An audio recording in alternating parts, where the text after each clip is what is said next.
Olá, Shalom, Leculam, a paz para todos, seja bem-vindo, Marcos Silva e o programa 541 da Voz de Israel, hoje continuando com o livro do Apocalipse. Vamos hoje adentrar mais profundamente nesse livro. Como falei no programa anterior, você que vai estar conosco vai ouvir muita coisa que você jamais ouviu em lugar nenhum. Muita gente já escreveu sobre o Apocalipse. Existem N filmes, N artigos, livros sobre o Apocalipse. Já li vários, assisti vários. E como eu disse, se você quiser saber se é verdade o que eu vou falar, não deixe de assistir o programa. Continue conosco, não saia daí, porque dentro de instantes estamos de volta com a Voz de Israel, continuando no livro do Apocalipse, para mim e para você.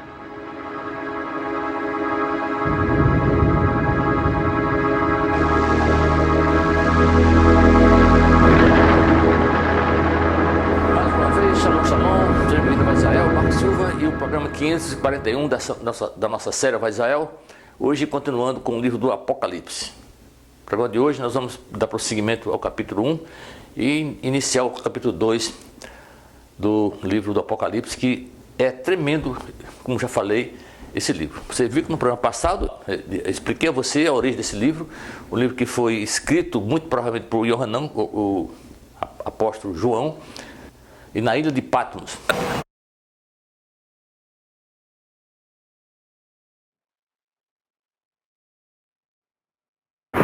Atracando aqui na ilha de Patmos. Estamos atracando agora na ilha de Patmos. Foi na hora lá da Estamos agora todos aqui já no ônibus.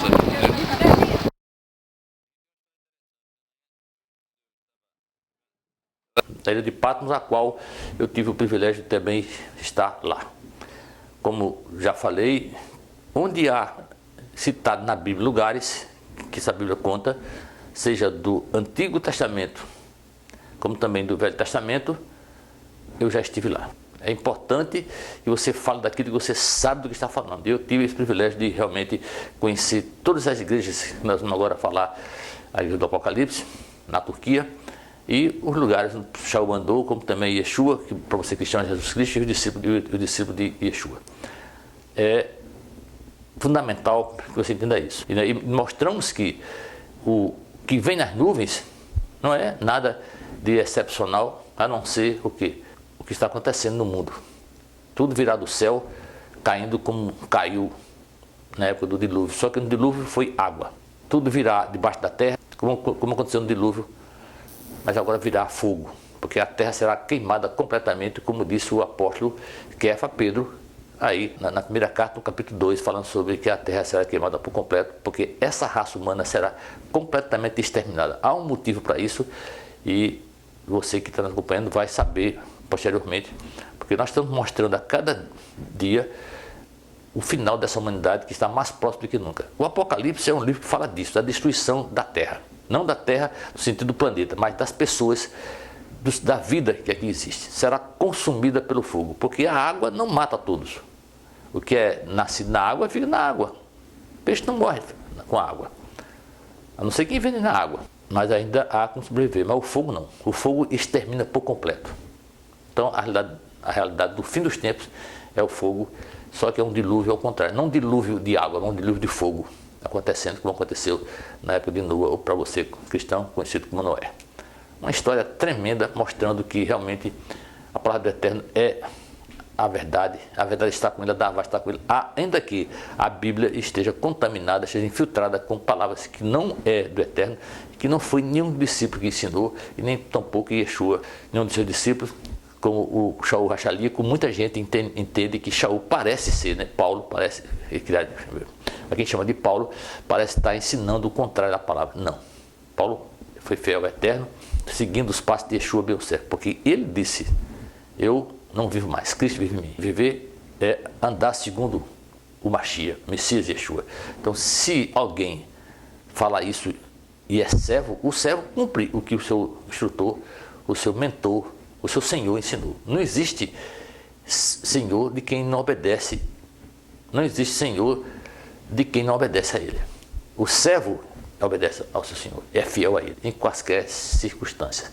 Essa é a verdade que você tem que entender para que entenda esse livro do Apocalipse, que é um livro que já falei, muita gente já falou sobre ele, já escreveu, existem vários filmes sobre o Apocalipse, eu já assisti vários, já li vários assuntos sobre isso aí, estudo esse assunto. Então, o que você vai ouvir nessa série, nesse livro do Apocalipse, da minha boca, você jamais ouviu, como eu disse, da boca de ninguém. É só você continuar conosco e você, no final, tira as suas conclusões. Se você realmente já ensinou, se você já ouviu sobre isso, deve pensar no que eu vou falar aqui, porque eu vou falar algo que não está na letra, está além das letras, que infelizmente as pessoas que ensinou a você o Apocalipse, ensinou baseado em letras, porque só conhece de letras, ainda que seja erudito de aramaico, de hebraico, de grego, filósofo, de filosofia, história, arqueologia, não tem realmente um compromisso com o Eterno, uma intimidade com Ele,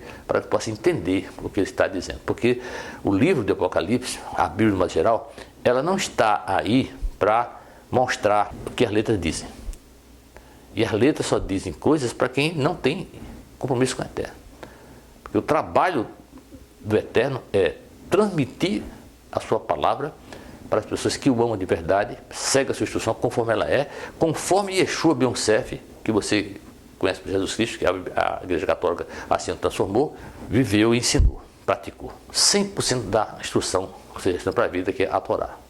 A lei do Eterno, que é uma lei não impositiva, é uma lei que é expositiva. Você faz se você quiser, você não é obrigado a entender. Você tem esse privilégio de poder escolher. Nós podemos fazer isso. Esse livro fala do que é, era e será. Virá, porque ele é, como disse, o princípio e o fim. O princípio por quê? Princípio de uma história que ele escreveu e tem um fim dela. Não o fim da vida, da eternidade, não, porque ele é eterno. Como já expliquei no programa passado. Ele fala acerca da testemunha fiel, que é Yeshua Ben Yosef, e que deve ser você e eu, se andamos segundo a sua instrução. Essa palavra, como disse no programa anterior, na abertura, essa palavra está destinada para mim e para você, que realmente tem compromisso com o Eterno ou busca compromisso com Ele. Porque infelizmente a maioria das pessoas vivem só de fachada, vivem só de estudar letras, de ritos, de liturgias, seguindo ensinamento de homens e andando longe do que a verdade da palavra realmente quer dizer. E nós temos aqui o propósito de ensinar isso a você, se você realmente tem ouvido de ouvir, porque isso é importante, porque todo mundo tem ouvido, mas não tem ouvido de ouvir. E você tem olhos para enxergar, olhos de ver para enxergar. A maioria das pessoas tem olhos que não são cegas, tem olhos para enxergar, mas elas são cegas do ponto de vista de que elas não conseguem olhar o que está atrás das letras, porque se prende apenas às letras, o que está ali no literal. E ocorre porque as pessoas, a maioria das pessoas, não querem compromisso com isso. A vida aí fora, a vida na rua, no mundo Olam Hazé, esse mundo da dor, sofrimento e morte, é mais interessante do que viver andando, buscando santidade, separação do resto da carnalidade. Dando sequência do Apocalipse, nós vamos agora ler com você, ainda no capítulo 1, do verso 9 ao verso 16. Eu, Yohanan, para você, João, irmão de vocês e companheiro no sofrimento, no reino e na perseverança decorrente da união com Yeshua, fui exilado na ilha chamada Patmos, por ter proclamado a mensagem de Deus e testemunhado a respeito de Yeshua. Achei-me no Espírito no dia do Senhor. Achei-me no Espírito no dia do Senhor. Ouvi por trás de mim uma voz forte como uma trombeta, dizendo: escreva o que você vê em um rolo e o envie às 7 comunidades messiânicas, às 7 igrejas: Éfeso, Esmirna, Pérgamo, Tiatira, Sardes, Filadélfia e Laodiceia. Virei-me para ver quem falava comigo, e quando me voltei, vi 7 menarotos, os 7 candelabros de ouro. E entre as menarotas, entre os candelabros, estava alguém semelhante a um filho de homem, vestido com uma roupa que chegava aos pés e um cinturão de ouro ao redor do peito. Sua cabeça e cabelos eram brancos como a lã da cor da neve. Seus olhos como chamas flamejantes. Seus pés como bronze polido e unido em uma fornalha. E a sua voz como um som de águas em arremetida. Em sua mão direita havia 7 estrelas, e da sua boca saía uma espada afiada de 2 gumes. Sua face era como o sol, quando brilha em todo o seu fulgor. Quem lê esse texto, assim literalmente, fica perdido e entende muito pouca coisa lendo a letra. É um texto realmente fantástico, que só vai entender realmente quem tem compromisso com o Eterno, porque ele revela, mostra os seus segredos, como está lá escrito no Salmo 25, verso 14. Ele revela os seus segredos a quem o ama, que cumpre a sua Torá, a sua instrução. Anda segundo Yeshua, meu chefe andou, porque esse cumpriu 100% da Torá. Veja que Yohanan Jumão está aí dizendo: eu, servo de Yeshua, seguindo o seu ensinamento, que é do Eterno, de Hashem, irmão de vocês, na perseverança mais firme, fui exilado na ilha chamada Patmos, que é uma pequena ilha da Ásia Menor, com mais ou menos 40 quilômetros de circunferência, distante 58 quilômetros, perto de Mileto, na Itália. Quer dizer, uma ilha pequena no mar Egeu. Eu tive o privilégio de conhecer também, visitar lá um monastério onde foi construído. Estamos aqui agora pisando na ilha de Patmos, da entrada agora no monastério onde São João recebeu o livro da revelação. Ele estava no espírito desse ele, e no dia do Senhor. Presta atenção. Aqui Em é espírito Caverna e do no dia. Apocalipse, você pode ver aí. Ou é dia de quê? Dia da destruição. É o dia final. Está mostrando o que iria acontecer. Tudo que iria acontecer, está sendo mostrado aí de maneira literal e metafórica para Yohanan, você conhece com João, no meio cristão, trazendo a você essas informações que parecem ser de outro mundo. Como assim? Aventou, e eu acreditei nisso há algum tempo, como a história trazida à baila no livro de Eric Van Daniken, eram os deuses astronautas, também um filme que foi feito mostrando tudo, levando a crer que realmente eram os deuses astronautas. Naquela oportunidade, quando assim eu comecei a ver essas coisas. Mas você vai vendo que é só ficção. Isso é só uma metáfora das coisas. O Eterno trabalha assim, para confundir sábios e entendidos. Sábios e entendidos são confundidos assim. Se você é do Eterno, é ovelha da casa de Israel que estava perdida, você não vai ser enganado por isso. Você tem um certo tempo que você vai entrar nessa, mas o Eterno vai tirar você de lá. Vai tirar você porque você é ovelha da casa de Israel. Lembra da história do aleijado que estava há 38 anos lá no tanque de Betesda, onde havia milhares de pessoas, centenas de pessoas doentes procurando cura, e Yeshua, para você, Jesus Cristo, que é quem trouxe a baila, foi lá, num dia de sábado, resgatar aquele homem, porque ele era uma ovelha perto da casa de Israel. O Eterno não erra quem são os seus, de onde você nasceu, de quem você é, onde você estava, de onde você veio. Ele sabe tudo de você e de mim. Então ele não perde. Yeshua foi lá, como seu servo, resgatar aquele homem. E aqui o Yohanan está vendo isso para nos instruir acerca disso.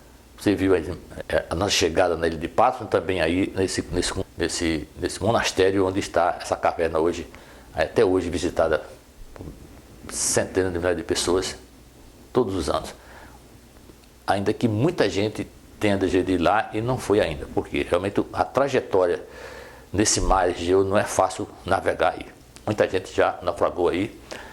É só lembrar de Paulo, quanto naufragio ele sofreu viajando nesse mar. Então, é um privilégio para todas as pessoas. Lembro até que no dia que nós fomos nessa ilha de Patmos, quem nos conduziu até a Grécia, até a Turquia, na cidade de Éfeso, no partido de Éfeso, para ir para essa ilha, ele não quis ir, nem ele nem o guia. Nós fomos com um barqueiro e disseram lá para nós, né, se vocês voltarem, porque eles não queriam, estavam com medo de ir para aquela ilha, e nós fomos. E apesar de ter passado na volta um transtorno muito grande, que realmente demoramos quase 8 horas para voltar à noite dessa viagem, porque durante o dia não conseguimos voltar mais. O mar estava muito revolto, muita onda, o barco quase virava, afundava, tivemos que voltar para Patmos. E à noite voltamos navegando 8 horas nesse mar até a cidade de Éfeso, porque tinha um compromisso com o Eterno. O Eterno não ia deixar falhar, porque o nosso destino de Éfeso ali era no outro dia para Jerusalém. Não podia ser diferente. Pela fé, ele disse, nós vamos e vai dar certo, e deu. Porque o Eterno está no controle de todas as coisas. Ele é o que navega o barco. Ele está no controle de todas as coisas. Porque quem persevera nas coisas do Eterno vai sempre ter a vitória. Então veja que ele viu aí essa história do dia do Senhor, em espírito. E o Eterno falou para ele, com voz de trombeta, escreva o que você viu num rolo e envie as 7 comunidades, ou 7 igrejas da Turquia, da Ásia Menor, na casa que nós chamamos hoje, conhecemos como Igreja do Apocalipse, porque são a igreja do fim, que na verdade isso é uma também analogia, uma metáfora, para falar de todas as religiões, todas as igrejas, todas as comunidades religiosas da terra. Começando pelas judaicas, islâmica, católica, romana e por aí vai, todas elas. Isso é tremendo, que quem lê letra não entende nada disso. Olha para um texto e não consegue entender que esse texto está falando de algo que está além da compreensão humana, porque está falando do dia do Senhor e o Yohanan estava em espírito, não estava materialmente, ele estava no plano metafísico com o Eterno. E Yeshua, o seu servo amado, a testemunha fiel, que você viu no início do programa passado, que fala no capítulo 1, logo no início, que ele é a testemunha fiel do Eterno. Por quê? Porque cumpriu 100% de sua missão. Aí vê essa voz, como fosse de trombeta, falando para fazer isso. E ele veio um homem, uma figura semelhante ao filho de homem, com essa roupa reluzente, bota polida, tudo. Parece o quê? Parece algo, um astronauta. Algo semelhante a um astronauta. Que certamente naquela época ele não podia entender nunca acerca disso. Mas isso é uma imagem para a visão do imaginário do homem, João e Yohanan naquela época. E todo homem no dia de hoje, as pessoas têm naturalmente, na sua natureza, essa condição, essa possibilidade de imaginar o que quer ver. Você vê o que quer ver e você ouve o que quer ouvir. Geralmente é isso que acontece com as pessoas. E João está vendo essa imagem aí. Agora, o que é que importa desse texto? Esse tipo de imagem de astronauta, que parece ser, como assim, Eric Mandani estava explicando, e muitas das pessoas ainda hoje acreditam com essa história de que a vida veio de outro planeta e que tem homens olhudos ou não olhudos, mas tem seres vivos como inteligências mais superiores à humana. Até hoje isso permeia na mente de milhares de pessoas na Terra, ainda hoje. A história dos OVNIs, os objetos voadores não identificados. Cada um vê o que quer ver. Agora, o que importa nesse texto aqui, essa palavra que eu falei para você agora, é que ele fala uma coisa tremenda que pouca gente entende isso aí. Diz que essa figura, semelhante a um homem, filho de homem, tinha na sua mão direita 7 estrelas. 7 estrelas. Na mão direita, presta atenção. E da sua boca saía uma espada afiada de 2 gumes. Uma espada afiada de 2 gumes. 2 coisas importantes que você precisa entender acerca desse texto. Não são as estrelas que estão na mão direita, mas a mão direita. Por que as estrelas estão na mão direita e não a espada? Quem lê esse texto, a maioria dos eruditos de Deus, de teologia, de arqueologia, de filosofia, de história, de gematria, seja lá do que for, da ciência, não consegue entender isso. É preciso entender o Eterno para saber por quê. Aí você vê a destra, a direita, por quê? Porque isso é uma coisa que está arraigada desde a mais antiga civilização, que entende que o poder está na mão direita, está à direita. Não é no sinistro à esquerda. A esquerda é do sinistro, é o sinistro, é o diferente, é o que engana, porque o esquerdo, a canhota, a mulher canhota, ela chama mais atenção. Movimentos canhotos são mais encantadores, são mais atraentes. Um jogador que é canhoto chama mais atenção do que um jogador que é direito. Isso só para confundir, encantar. E o mundo gosta de engano, gosta de encantamento. E as pessoas trabalham em cima disso. Por exemplo, o elemento usado para isso, o Ra-Satã, ele tem essa função. Ele trabalha com aparência. Faz isso. Mas a mão direita, o lado direito é mais dirigido à força.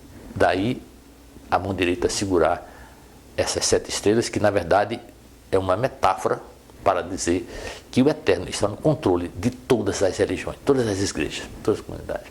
E essas 7 igrejas, que representam todas até o dia de hoje, que estão aí espalhadas por toda a terra, estão no controle do Eterno, porque tudo está no controle dele, nada foge ao seu controle. Ele é o Senhor de tudo, Senhor da vida e da morte. Eu mato e dou a vida, eu firo e curo a ferida, eu crio as trevas e crio a luz, ou crio a luz e as trevas. Eu faço isso, ele é ele. E quem pode fazer? E quem pode, e o que há que vai mudar isso? Nada e ninguém. Então é isso que está dizendo, ele está no controle disso aí. E ele aí está falando dessas estrelas, que são o quê? São os pastores, são os guias que estão à frente dessas igrejas, que já estiveram e estarão à frente até que chega o dia do fim. Que aí o João está vendo isso no futuro. Isso é uma visão do futuro, o Yohanan no Espírito, levando para um plano metafísico. Você vai ver mais tarde lá na frente, ele vai ver a noiva do Eterno descendo do céu. Que já falei sobre isso diversas vezes no nosso programa, mas em Apocalipse você vai ver isso de maneira mais profunda, essa visão de Yohanan vendo a Jerusalém Celestial, que é a metáfora, que é uma alusão à cidade perfeita, chamada Olam Rabá, o mundo eterno, criado para a eternidade. Então veja que é isso que está dizendo essa mão direita com essas 7 estrelas. São os 7 regentes, os que estão à frente dessas igrejas que ele colocou aí, chamada Éfeso, Esmirna, Pérgamo, Tiatira, Sardes, Filadélfia e Laodiceia. Por que está nessa sequência? Por que não tem Filadélfia no meio, no começo? Por que não é Laodiceia? Por que não é Esmirna na primeira igreja? Há uma coisa que só entende isso quem realmente tem com o Eterno intimidade, para ele mostrar isso a você. Entender, tem que estudar muito, tem que buscar para que ele mostre as nuances que são por detrás daquilo que o pessoal já conhece da história. A igreja de Éfeso é o que nós vamos daqui a pouco entrar nela, que é a primeira igreja que está aí nessa relação. Era, sem dúvida nenhuma, a maior igreja da Ásia, mesmo naquela época. A cidade de Éfeso tinha mais de 500 mil habitantes. Era muito grande a cidade para aquela época. Tinha de tudo lá. E eu também, como falei, estive lá. Você vê fotos minhas aí, lá nessa cidade.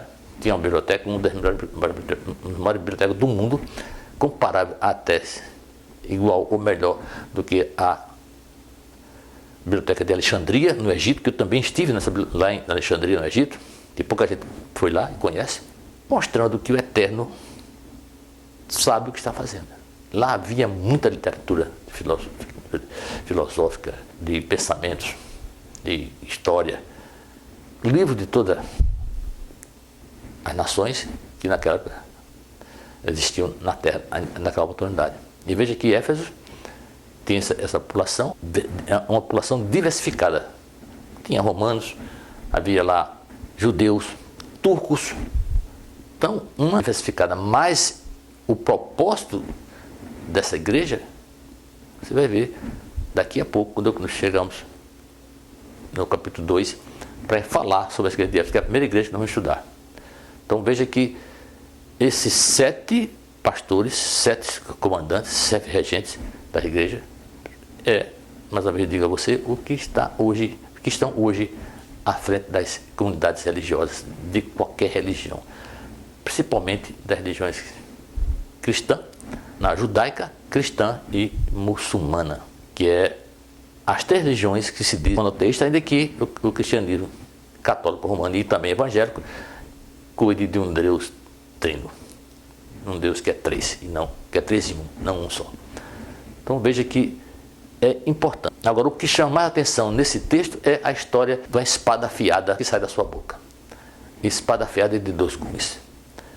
Para estudiosos, essa espada parece ser uma adaga, é uma espada pequena, curta, Quem lê literalmente. Mas não é isso que o texto está dizendo. O texto não fala de uma espada. Espada, está falando de uma espada que é de 2 gumes, uma faca que corta 2 gumes, porque é a palavra do Eterno. Ela corta de 2 lados. Ela é afiada, corta de 2 lados. Tanto para a vida como para a morte. Tanto para o bem como para o mal. Bênção e maldição, vida e morte. Você escolhe. Aí está mostrando que você tem o poder de escolher o que sai da boca do Eterno para você. Porque Ele é responsável por tudo isso. Já disse e você sabe que o Eterno é matador. É o que dá a vida. O Eterno é o que cria trevas, mas cria luz. Cria tudo e está nesse poder. Hashem tem esse poder. Só Ele e mais ninguém. Só Ele é criador. Então tudo está no seu controle, como acabei de falar. Então essa palavra, Adavá, é essa espada afiada de 2 gumes. E para terminar o programa de hoje, nós vamos ver, agora entrar propriamente na igreja de Éfeso, falar um pouco mais sobre essa igreja, para você entender por que Éfeso realmente foi escolhido como a primeira igreja, não só por ser a maior, mas porque realmente tem algo diferente. Vamos ler agora, continuando o programa, agora Apocalipse, capítulo 2, do verso 1 ao verso 7. Ao anjo da comunidade messiânica em Éfeso, escreva: eis a mensagem daquele que tem as 7 estrelas na sua mão direita e anda entre as 7 menorôs de ouro. Sei o que você tem feito, quão arduamente trabalhou, quanto perseverou, e o que você não pode tolerar, homens ímpios. Por isso, pôs à prova os que dizem ser emissários, mas não são. Sejam emissários, quer dizer, anjos, sejam pastores, mas não são. E descobriu que eles eram mentirosos. Você é perseverante e tem sofrido por minha causa sem se abater. Mas eu tenho isto contra você: você abandonou seu amor inicial.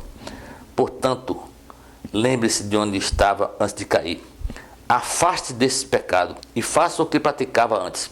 Caso isso não aconteça, virei a você e tirarei sua menorá do lugar dela, se você não se voltar do seu pecado. Mas você tem isso a seu favor: você odeia as práticas dos nicolaítas, e eu também as odeio. Os que têm ouvido, ouçam o que o Espírito diz às igrejas messiânicas.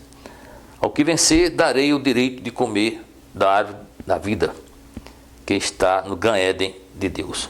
Realmente um texto muito forte, muito tremendo, para quem lê a apenas a letra. É um texto profundo, se você não entende o contexto dessa igreja e o que foi lido para você aqui agora. Isso é importantíssimo. Eu sei que você já leu, já ouviu de pregação sobre esse Apocalipse, eu já li muito, já li filmes, como já falei, mas ninguém, eu acredito, falou para você o que eu vou falar para você agora sobre esse texto, sobre essa igreja de Éfeso, que tinha lá uma adoração pagã, onde a deusa mais adorada, mais vista, mais deificada era Artemis, ou Diana dos Efésios. Eu ia falar essa deusa, né? Que é a mesma Semíramis, é a mesma Cibele, é a mesma Xingmun, é o mesmo espírito. E hoje se cultua ele de maneira, no mundo ocidental, através da pele das Marias, criada pela Igreja Católica Romana. O mesmo espírito, deificadas por homens. Então havia esse culto lá. E Paulo, o Shechal Rachalia, que você conhece como Paulo, vamos ver, tornou possível a conversão de quase 90% ou 90% da população naquela cidade. Houve muita confusão, foi espancado, quase morto, se não fosse os romanos que salvassem ele, claro, a mando do Eterno, obviamente, sob o controle do Eterno. Paulo passou lá 2 anos e meio trabalhando nessa igreja para as pessoas que estavam lá com o propósito dele, o propósito do Eterno, que foi a missão que Yeshua Ben Yosef passou para Shaul. Prosseguir com seu estudo, com seu ensino. O trabalho dele, a missão principal, qual foi buscar, ou seja, resgatar somente as ovelhas perdidas da casa de Israel. Porque as outras ovelhas não são ovelhas, são bodes. E bodes não tem parte com o Eterno. Eles não querem nada com o Eterno. São seres que foram criados, criaturas, para a perdição. Eles a parte deles é fazer parte disso. Eles não vão ouvir. Agora, não estou dizendo, a palavra não diz que essa pessoa vai para o inferno, vai descer para o fogo do inferno como sofrer eternamente. Não. O Eterno sabe a função de cada um. Macaco nasceu para ser macaco, jacaré para ser jacaré, galinha para ser galinha, leão para ser leão. É assim que funcionam as coisas. Mulher para ser mulher e homem para ser homem. Não existe mulher igual a homem, nem homem igual a mulher. Embora hoje se tente fazer isso, mas isso não existe. Nunca existiu e jamais existirá. E em Éfeso não havia mulher na igreja, mas hoje tem. Aí fala dessa igreja de Éfeso, que era uma igreja que quem começou lá fazia o trabalho correto. Seguiu Paulo, Shaul ensinou, Silas, Barnabé, quem permaneceu depois que ele saiu, porque é assim, você passa um tempo, vem outro. A vida é assim. Ninguém aqui é para sempre. Estamos aqui passageiros. E isso é o trabalho do Eterno, porque é nessa passagem de cada um que vai se mostrando as coisas que estamos vendo no dia de hoje. Porque Éfeso representa uma de milhares das igrejas, das comunidades religiosas que ainda se encontram na Terra, até o dia de hoje. A igreja ainda séria, mas comprometida com o engano. É a história da infiltração do mundo dentro da igreja. O mundo dentro da igreja influenciando a igreja. Não a igreja influenciando o mundo. O contrário. Igreja de paredes pretas, negras, escuras, boate, de mulheres dançando nua, seminuas, mundanas, festas mundanas dentro da igreja. Show gospel, que é show mundano com música, letra, usando o nome do Eterno em vão. Não vão ficar impunes. De vez em quando acontece aí. Vocês veem, né? Por aí. Isso. Éfeso era uma igreja fantástica. Trabalho duro, árduo, mas o Eterno chama a atenção. Está chamando a atenção de você, pastor, de você, guru, profeta, você que um dia esteve no lugar certo e hoje você está tomado pelo engano do mundo. Porque é assim que acontece. Seguindo as doutrinas dos nicolaítas. Você odeia esse nicolaítas. Odeia como eu também odeio, o Eterno disse. Mas fez o quê? Está fazendo o quê? Quem são os nicolaítas? Nicolaítas são os que seguem a doutrina de Nicolau. Nicolau, quem era Nicolau? Era o chamado sétimo diácono da igreja de Jerusalém, que era a igreja mais santa que existia também naquela época, na época de Tiago, irmão de Yeshua, é a igreja primitiva, que também é a igreja da época de Paulo, contemporâneo deles. Veja que coisa interessante. Esse homem, com conhecimento, influência, usado pelo Eterno, obviamente, usou da ciência, do conhecimento, para falar que a religião tem que ter liberdade espiritual. E nessa liberdade espiritual permite você a ser imoral, praticar a imoralidade sexual e também idolatria, que são coisas abomináveis até, principalmente a idolatria, semelhante a Bilão, que é Balaão, e a Jezabel. Hoje as igrejas do mundo estão cheias de Jezabéis, mulheres, as igrejas, não só a igreja evangélica, católica até eu não vi ainda uma mulher padre, mas hoje já tem mulheres no judaísmo como rabinadas, ensinando a palavra, usando kippah, lendo Torá no Bema, usando talit. Mulher igual homem? Não. O Eterno está aí usando nessa igreja de Éfeso, para mim e para você. Olha, lembra onde você caiu, onde você estava, e saia desse pecado. Saia desse pecado. Eu saí desse pecado. Eu ando em várias igrejas. Hoje eu não ando em igreja nenhuma. A igreja sou eu. Você é a igreja, é a comunidade do Eterno. Se você é Israel, você segue aos passos de Yeshua Ben Yosef. Não religião de homem nenhum. Você segue aos passos de Yeshua e Yeshua Ben Yosef, o verdadeiro. Aquele que guardou 100% da instrução que lhe foi dada por Hashem. Essa é a verdade que esse texto está ensinando. Não aceite Jezabéis, não seja Balaão, Bilão, nem seja um nicolaíta. E a igreja está cheia de gente praticando imoralidade sexual e idólatras.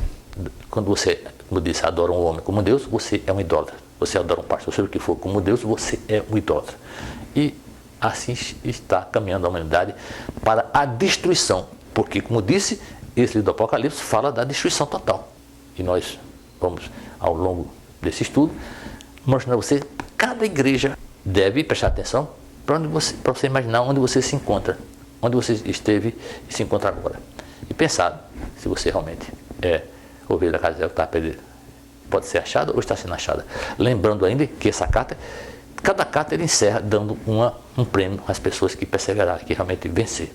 Porque diz aqui nessa carta de Éfeso que aquele que vencer, daria ao vencedor o privilégio de comer da árvore da vida que está no Gan Eden, no jardim do prazer. Uma coisa fantástica.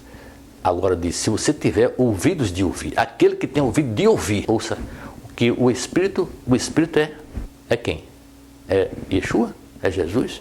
É Buda? É algum rabino? É sábios, guru, baba? É um espírito iluminado? Não. Está falando de Hashem, o Criador dos céus e da terra. O único que é Criador dos céus e da terra.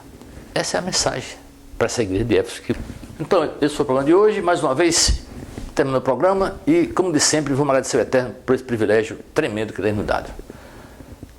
Toda rabada online, Elohim, Melerolan, a vida malaquita, a vida você vai chamar. Muito obrigado do universo, dos criadores dos céus e da terra. Toda rabada, Yeshua, Shohash, Olehash, Masparra. Obrigado por Yeshua, o Mashiach de Israel e pela família. E a você que assistiu o programa mais uma vez, desejo a você e a sua família uma Shavuot Tov, uma semana de bênção, que você receba a Shalom do Eterno, a Shalom, Meshalom, a paz que vem dele, o Criador do céu e da terra. E você que comigo é o ovelha da casa de Israel, estavam perdidos, fomos achadas, estamos lembrando e vamos guardar o Shabbat, que está uma vez chegando. Chamou, desarmou, lembrar e guardar o Shabbat, que está uma vez chegando. Assim sendo, letra Ot, até logo, Yalabai, tchau, até o próximo programa. Shabbat Shalom, Shabbat Shalom.